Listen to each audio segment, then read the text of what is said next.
Assalamualaikum warahmatullahi wabarakatuh.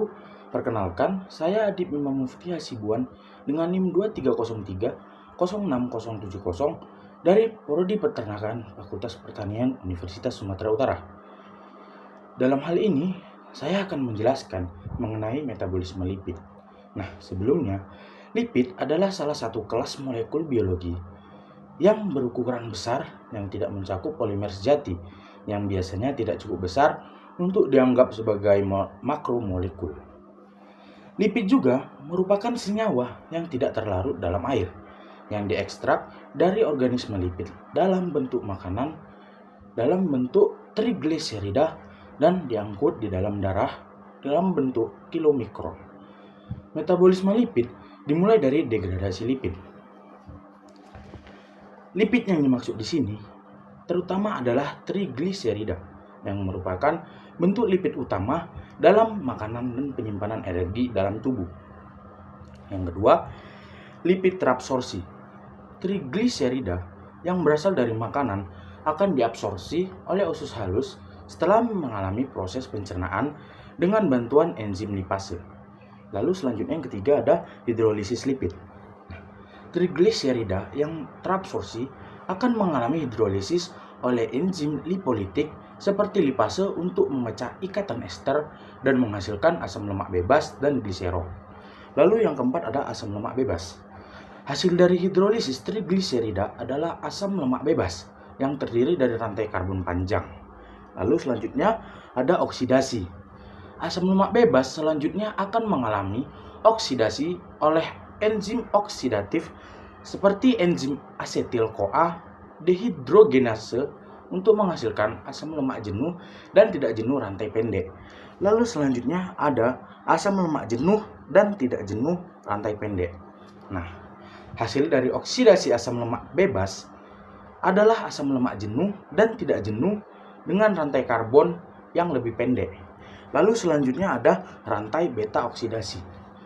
Asam lemak pendek ini akan menghasilkan reaksi rantai beta oksidasi secara berulang di dalam mitokondria untuk memecah rantai karbon menjadi unit asetil-CoA. Lalu selanjutnya ada asetil-CoA. Setiap siklus beta oksidasi akan menghasilkan satu molekul asetil-CoA yang merupakan unit utama yang akan memasuki siklus Krebs. Nah, lalu selanjutnya ada siklus Krebs. Asetil-CoA akan memasuki siklus Krebs atau siklus asam sitrat yang terjadi di dalam matriks mitokondria. Dalam siklus ini, asetil-CoA yang dioksidasi secara lengkap menjadi karbon dioksida atau CO2 dan menjadikan beberapa molekul pembawa elektron, yaitu NADH dan FADH2. Lalu selanjutnya ada ATP. Nah, molekul pembawa elektron NADH dan FADH2 yang dihasilkan dari siklus Krebs akan memasuki rantai transport elektron untuk menghasilkan ATP melalui proses fosforilasi oksidatif.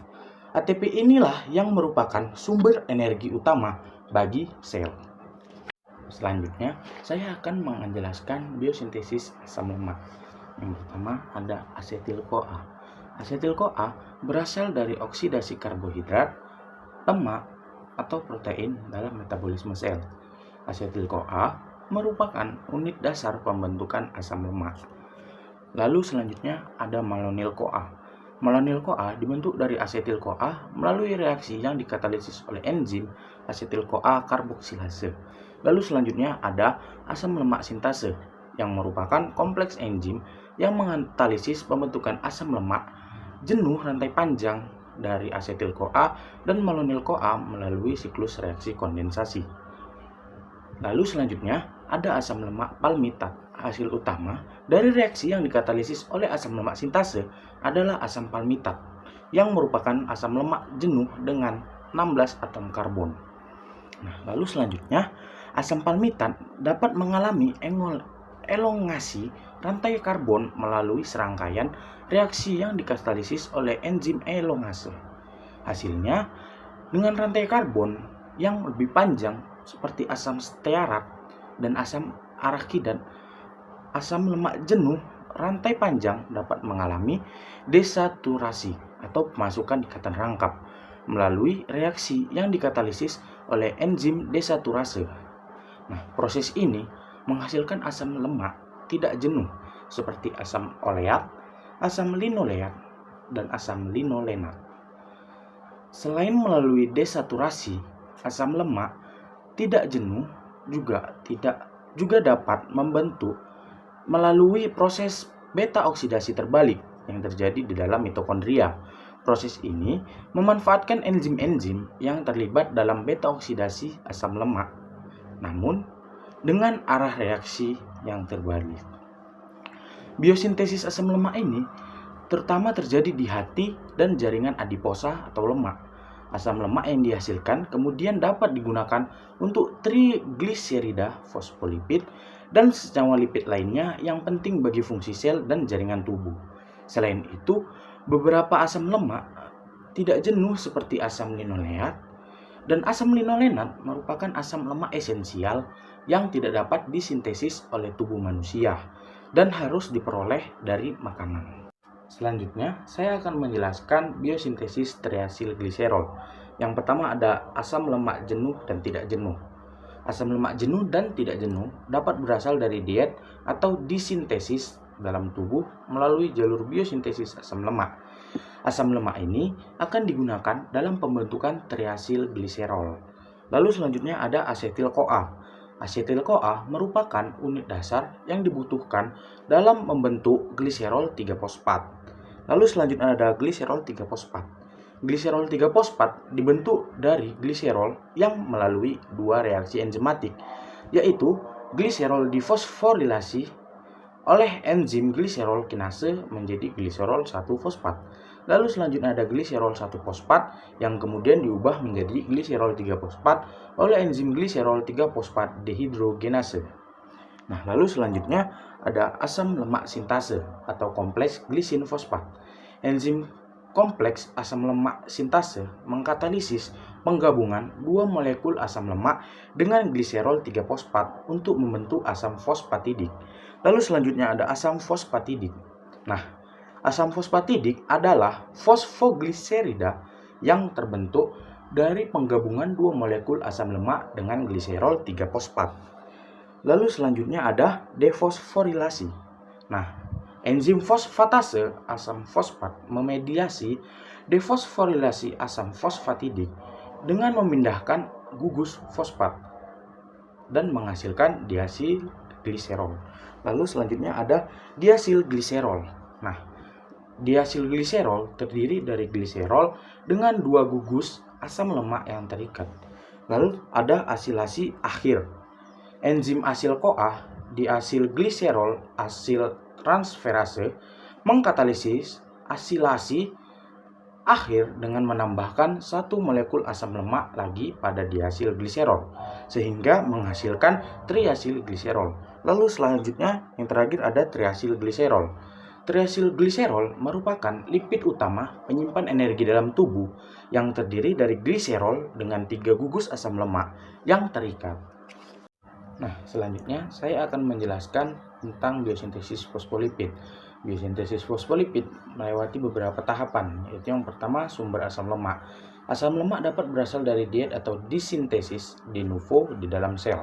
Sintesis de novo asam lemak terjadi di sitoplasma sel. Nah, lalu selanjutnya yang kedua ada aktivasi asam lemak.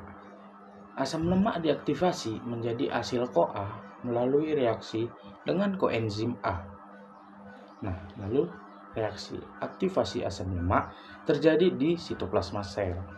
Lalu selanjutnya pembentukan asilgliserol 3-fosfat. Asil-CoA dikondensasikan dengan gliserol 3-fosfat untuk membentuk asil-CoA atau asilgliserol 3-fosfat. Nah, reaksi ini dikatalisis oleh enzim gliserol 3-fosfat, asil transferase. Reaksi terjadi di membran retikulum endoplasma. Lalu selanjutnya pembentukan fosfatidik asam. Asilgliserol 3-fosfat selanjutnya dihasilkan dengan asil-CoA lainnya. Reaksi ini dikatalisis oleh enzim fosfatidik asam sintase. Reaksi ini terjadi di membran retikulum endoplasma. Lalu selanjutnya ada pembentukan fosfolipid. Fosfatidik asam kemudian bereaksi dengan senyawa polar seperti serin, kolin, atau inositol. Reaksi ini dikatalisis oleh enzim-enzim spesifik untuk masing-masing jenis fosfolipid. Reaksi ini terjadi di membran retikulum endoplasma dan badan Golgi. Lalu selanjutnya penyimpanan dan penggunaan fosfolipid. Fosfolipid yang terbentuk disimpan dan digunakan dalam pembentukan membran sel. Fosfolipid juga merupakan komponen utama penyusun membran sel. Secara keseluruhan, biosintesis fosfolipid ini melibatkan serangkaian reaksi enzimatis yang terjadi di sitoplasma dan membran retikulum endoplasma sel. Fosfolipid yang terbentuk memiliki peran penting dalam pembentukan dan fungsi membran sel. Nah, di sini selanjutnya materi yang terakhir yang saya sampaikan adalah biosintesis kolesterol dan steroid. Yang pertama ada asetil-CoA. Asetil-CoA berasal dari oksidasi glukosa, lemak, atau protein dalam metabolisme sel. Lalu yang kedua ada HMG-CoA sintase. Enzim HMG-CoA sintase mengkatalisis kondensasi 2 molekul asetil-CoA menjadi HMG-CoA atau 3-hidroksi 3-metil-glutaril-CoA. Lalu selanjutnya ada HMG-CoA reduktase. Enzim HMG-CoA reduktase merupakan tahap pengatur utama dalam biosintesis kolesterol. Enzim ini mengkatalisasi konversi HMG-CoA menjadi mevalonat. Lalu selanjutnya ada mevalonat kinase. Mevalonat diubah melalui 2 tahap fosforilasi yang dikatalisis oleh enzim mevalonat kinase dan enzim lainnya. Lalu selanjutnya ada IPP dan DMAPP atau isoprenoid. Serangkaian reaksi fosforilasi dan dehidrasi berulang mengubah produk mevalonat kinase menjadi unit isoprenoid IPP, isopenetil pirofat, dan DMAPP dimetilatil pirofosfat. Lalu ada yang keenam ada squalen. Squalen dibentuk dari kondensasi 6 unit isoprenoid IPP dan DMAPP. Lalu selanjutnya yang ketujuh ada lanosterol. Squalen mengalami siklisasi untuk membentuk lanosterol yang merupakan prekursor utama kolesterol. Lalu selanjutnya yang ke-8 ada kolesterol. Kolesterol dibentuk melalui serangkaian reaksi enzimatis yang mengubah lanosterol seperti pemindahan gugus metil, migrasi ikatan rangkap, dan reduksi. Lalu selanjutnya yang terakhir ada steroid. Steroid atau hormon dan garam empedu dapat diubah menjadi berbagai jenis steroid seperti hormon steroid dan garam empedu melalui proses hidroksilasi, oksidasi, dan isomerisasi yang dikatalisis oleh enzim-enzim spesifik. Nah, sekian materi yang dapat saya sampaikan. Lebih dan kurang saya mohon maaf. Wabillahi taufiq wal hidayah. Wassalamualaikum warahmatullahi wabarakatuh.